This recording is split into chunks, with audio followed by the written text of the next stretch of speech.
All right, everybody, today we are making an aged Parmesan risotto with asparagus and chicken thighs. So we're going to start with a neutral oil and go in with some butter before adding our medium to large sized shallot, but you can also use a medium to large yellow onion if you prefer. Add a little salt, sweat out the onions, reduce acidity, and get the water out. A couple of minutes before going in with our garlic, about 3 to 4 cloves of garlic. Soon after, we're going to add 1 cup of our risotto rice, and we're just going to mix that around, get the shallot and garlic infused into our risotto, and char it off just a little. You don't want to burn it necessarily, but you want to start getting it a little nutty flavor. And then add about 1/4 to 1/3 cup of a white wine of your choosing, and we just want to cook that off, reduce the alcohol and acidity, then leave the sweetness of the wine. I'm adding just a little bit more wine here, and you can really tell by the smell actually whether or not there's still alcohol in it. You want to sweat all that alcohol off before continuing with our next step. So once I'm satisfied that we have cooked off the alcohol, we're going to start adding our chicken stock, and you can do this several different ways.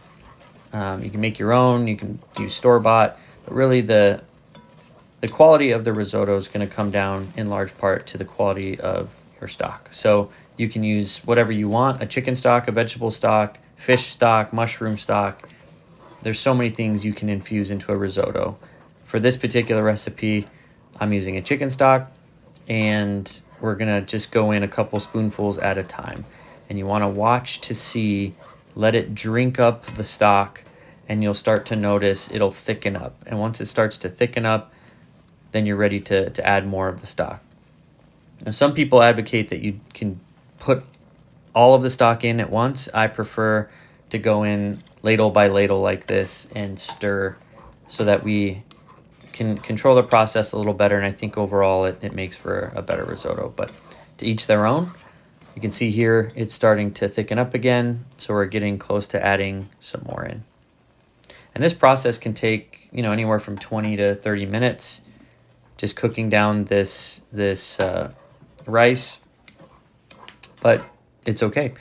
While it's cooking and while we're preparing this delicious risotto, we are also cooking up our chicken and asparagus in the oven. So I'm baking the asparagus and the chicken, and we'll incorporate that soon.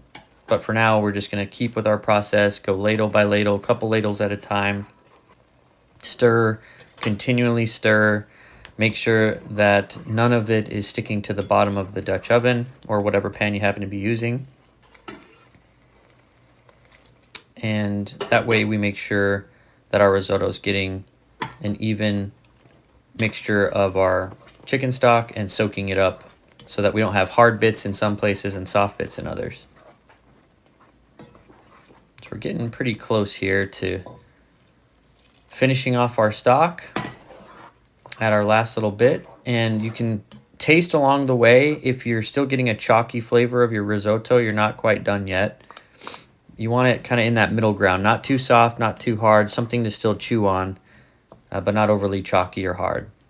And so now I'm going in with some asparagus that I've cut up, and I've left the heads of the asparagus in the oven baking. They're going to get nice and charred, and they're going to add a little crunch to this.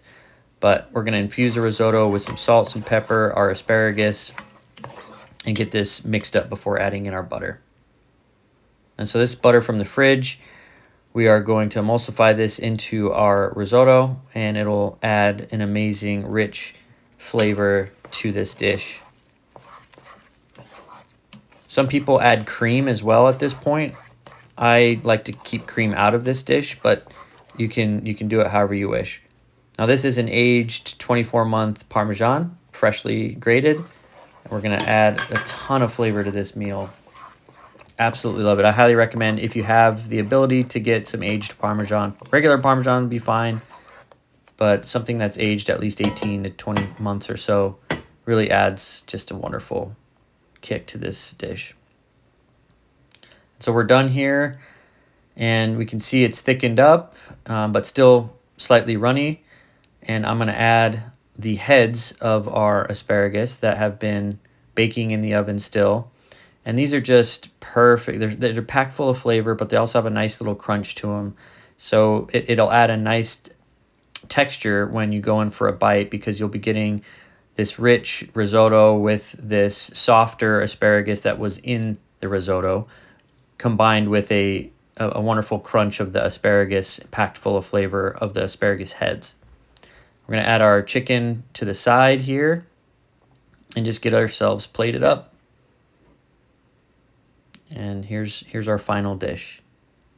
Hey, if you guys are liking these videos, please give me a like, a subscribe, leave a comment. I would appreciate it. And here's our final dish. Let's give this a taste and go in for a bite. I always think of this as almost like adult mac and cheese. It's just so good. It's so rich.